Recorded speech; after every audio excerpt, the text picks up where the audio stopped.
Ovaj kratki dio iz Ivanova evanđelja je uzet iz Isusove zadnje riječi koju je govorio svojim učenicima prije nego će iz dvorane posljednje večere izići na Maslinsku goru, biti uhvaćen i nakon toga ubijen.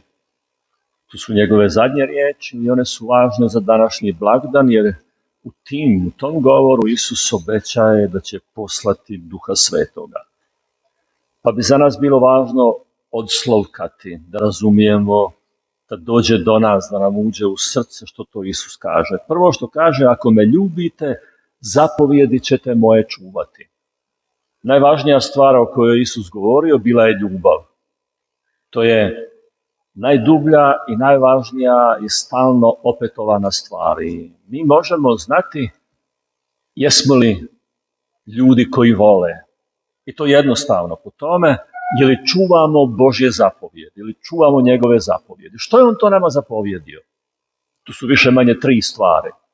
Prva, za posljednjom večerom, kad je oprao učenicima noge, rekao je, to što sam ja napravio, to činite vi jedni drugima. To nije neka simbolička igra u kojoj ćemo mi samo nekom oprati noge. To je puno dublje i simbol samo govori o čemu se radi. Što je Isus napravio perući noge? On je ljudima koji su na sebi imali prljavštinu, skinuo je. Činio ih čistijima, ljepšima. To je za nas zapovjed koja kaže, ako me ljubite, vi ćete druge ljude činiti boljima.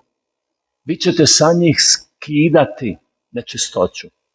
Vi nećete na njih nabacivati blato. Vi nećete o njima govoriti loše stvari. Vi nećete čak ni to što je loše stavljati u prvi plan. Vi ćete to loše skinuti s njih. Onako kako majka koja ljubi svoju kćer zna govoriti o njoj. Onako kako otac koji ljubi svog sina zna pravdati sina pred onima koji ga ne razumiju. Činit drugog ljepšim, boljim, čistijim.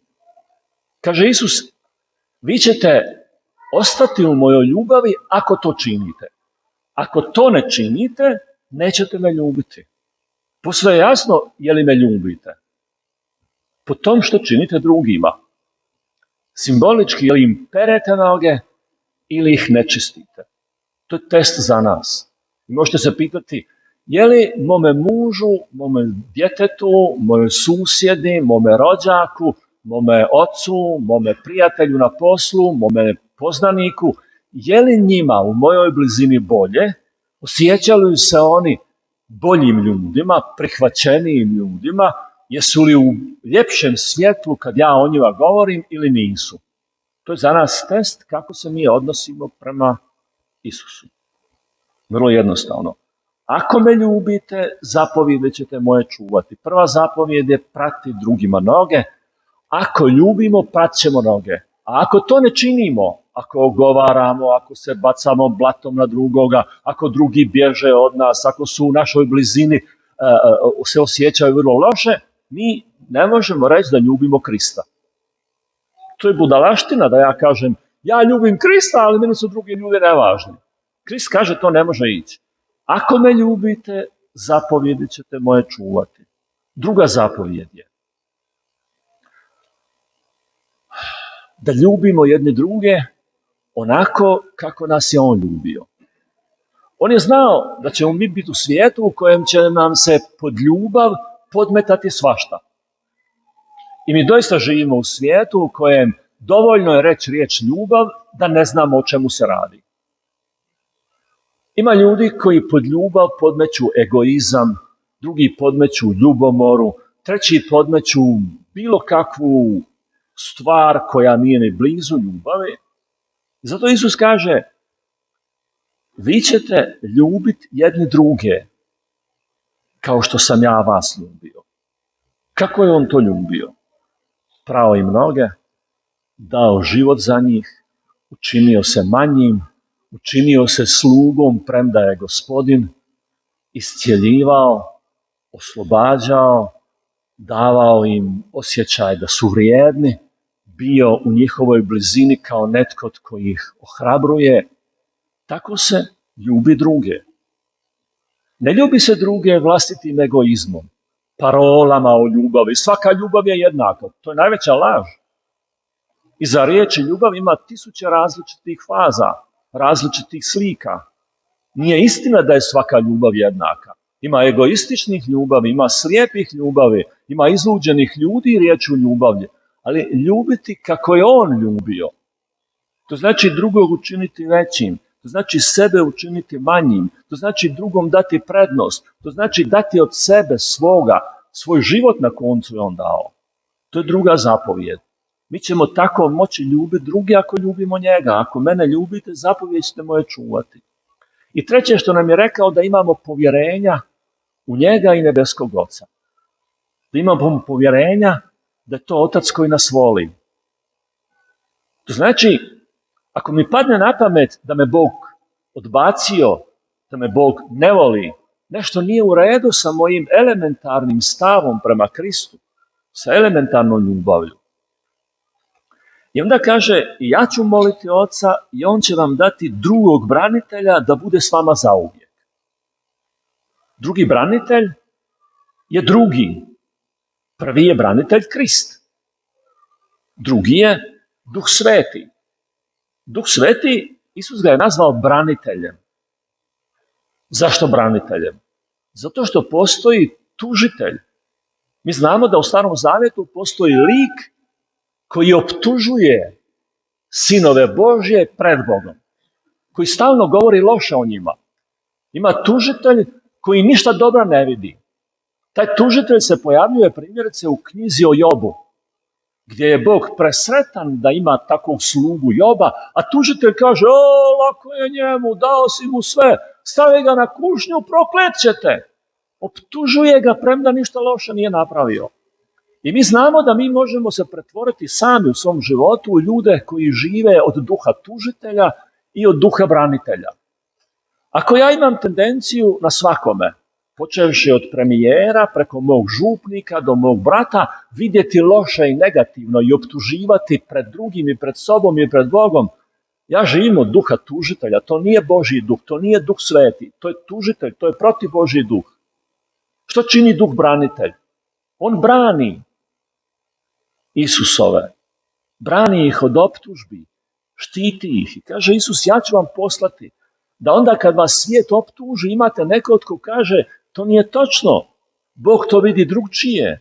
Bog vidi ljudsko srce, Bog vidi dobro tvoje, Bog vidi kako si se zalagao, to što možda ljudi i svijet nikad neće vidjeti, on to vidi, on će te braniti. I kaže, ja ću vam to poslati da bude s vama zauvijek, jer on odlazi.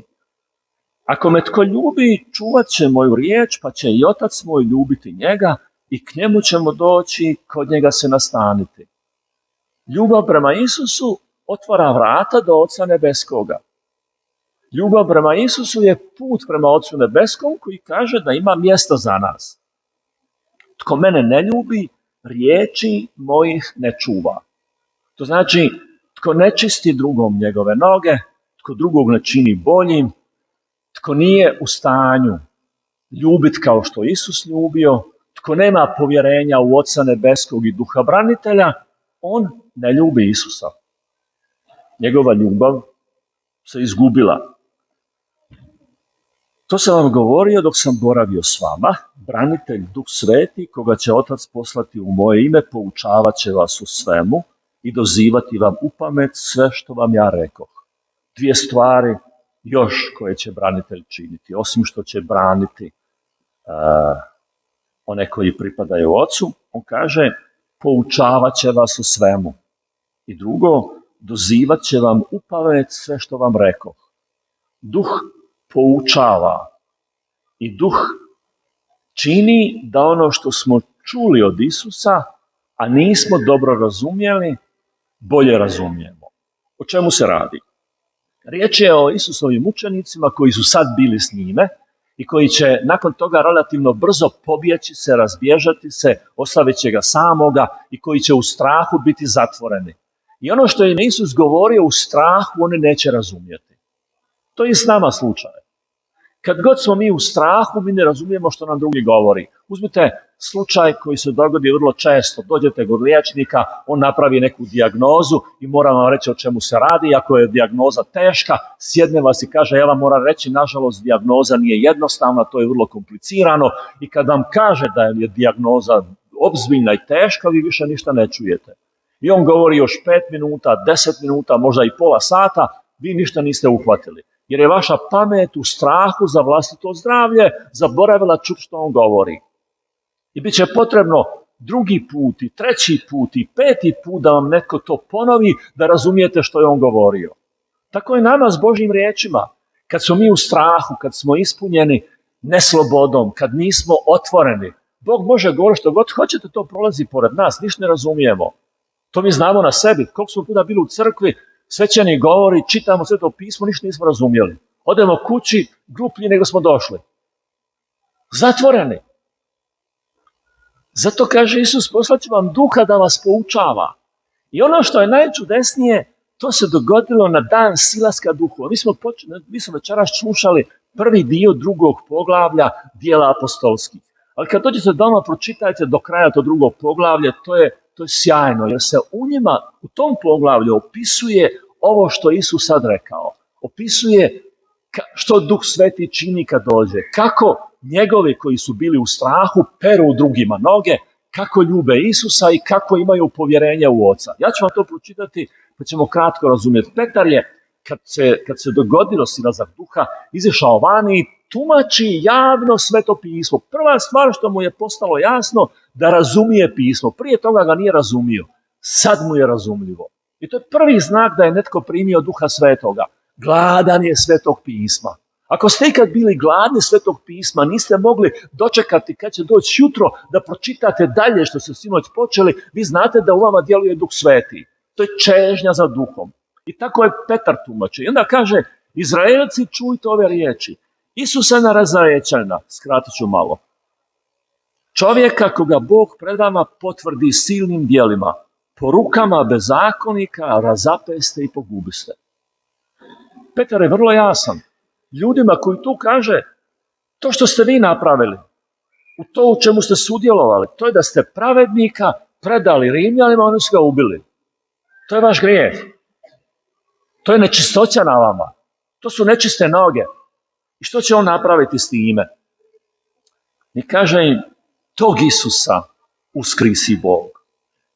Desnicom, dakle Božjom uzvišen, primio je od Oca obećanje Duha Svetoga i izlio ga kako i sami gledate i slušate. Tog Isusa, koga ste vi dali u smrt, uskrisio je nebeski Otac. Što je napravio onda? Onda je, kad ga je uzvisio, dao mu duha, obećanje, a Isus poslao duha i to što je on poslao, to sad vidite. I onda kaže dalje, pouzdano, dakle, neka zna sav dom Izraelov da je toga Isusa, koga vi razapeste, Bog učinio i Gospodinom i Kristom. Dakle, Petar je jasan, slobodan. Sad može slobodno reći ljudima, to je vaš grijeh, to je vaša muka. Toga se ne boji, zato što on zna izlaz iz te muke. Nije dovoljno reći nekome ti griješiš. Ja moram znati gdje mu je izlaz ako ga ljubim. Ja moram znati to nije dobro, to je grijeh, ali imaš izlaza. To će Petar napraviti sada. I onda njihova prva reakcija, što nam je činiti? Kaže Petar, ovo je sjajno. Obratite se. I svatko od vas neka se krsti u ime Isusovo, da vam se oproste grijesi i primit ćete dar Duha Svetoga. 3 stvari kako Petar čisti noge Židovima koji su se upetljali u Isusovu smrt. Obratite se. Možete reći to nije bilo dobro. Žao nam je. Trebali smo drugčije. Nakon toga se krstite. Kad se krstite, bit će vam oprošteni grijesi. To što na vama leži kao grijeh, to će sprati voda. To je čišćenje nogu. To će sprati voda, nećete imati više grijeha. I bit ćete slobodni i primit ćete što? Duha Svetoga. I sad slušajte. Da za vas je ovo obećanje. Obećanje duha kojega Isus dao na posljednjoj večeri, Petar kaže, to je vama obećano. To je za vas. Nije to samo se na nas izlilo, pa vi gledate neke čudesne događaje. To je za vas, i dalje kaže. I za djecu vašu. Bog šalje duha vama i djeci vašoj. I nije kraj tu. I za sve one iz daleka koje pozove Gospodin Bog naš. Svi smo mi oni iz daleka. Nitko od nas, većina, pretpostavljam da malo možda, ako ima iko, nije po krvi izraelski pripadnik. Mi smo iz daleka, došli smo iz poganskog svijeta. Ali kad se Duh spustio prvi dan, Petar ima jasnoću. On je došao iza vas iz daleka. I mi smo uključeni u to. Mi smo uključeni u njegovu jasnoću za koga je sišao Duh Sveti. I zašto je sišao? Kaže Petar, i mnogim je drugim riječima svjedočio i hrabrio ih u jednu kratku rečenicu. Spasite se od naraštaja ovoga opakog. Vi živite u svijetu, svijet ne živi opslužujući Božje zapovjedi. Svijet živi po svojoj logici i zato je opak. Vi živite u svijetu u kojem se ljubav shvaća na 1000 različitih načina. I svijet ne pristaje da je mjerilo ona ljubav kojom je Krist ljubio nas. Ali vi ćete u tom svijetu takvu ljubav živjeti i takvu ljubav svjedočiti. Vi živite u svijetu u kojem ne postoji povjerenje prema Ocu Nebeskom, naprotiv postoji veliki otpor, postoji neprijateljstvo, postoji brisanje Boga.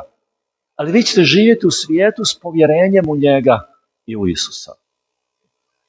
To je ono što je dano na početku crkve i to je ono što je dano nama. To je ono u čemu mi sudjelujemo kad prihvaćamo Duha Svetoga i prihvaćamo sebe u crkvi koja je ispunjena Duhom Svetim. To je test za nas. To je test za nas jer se mi ponašamo onako kako je Isus htio da se ponašamo. Jesmo li naučili prati noge drugima, činiti druge ljude slobodnijima, ljepšima, manje nečistima, manje grešnima? Jesmo li naučili izvlačiti iz drugih ljudi njihovu snagu, njihove talente, njihovu dobrotu? Jesmo li naučili gledati u Isusa kako on ljubi i od njega učiti? Jesmo li naučili promatrati kako se njegova ljubav pokazuje prema drugima i kažemo, i ja tako želim, i ja želim sebe oblikovati prema tebi? Jesmo li naučili imati povjerenja u nebeskog Oca i u Sina koji je došao k nama i u Duha kojeg nam je poslao? To je za nas škola, to je za nas poziv. Nitko od nas nije odbačen. Petrov poziv važi i nama. Obratite se. Pustite da vam krštenje zbriše grijehe i primit ćete Duha Svetoga. I tom silom odozgo moći ćete prati drugima noge, moći ćete ljubiti kao što Isus ljubio i imat ćete srce ispunjeno povjerenjem prema nebeskom Ocu. Amen.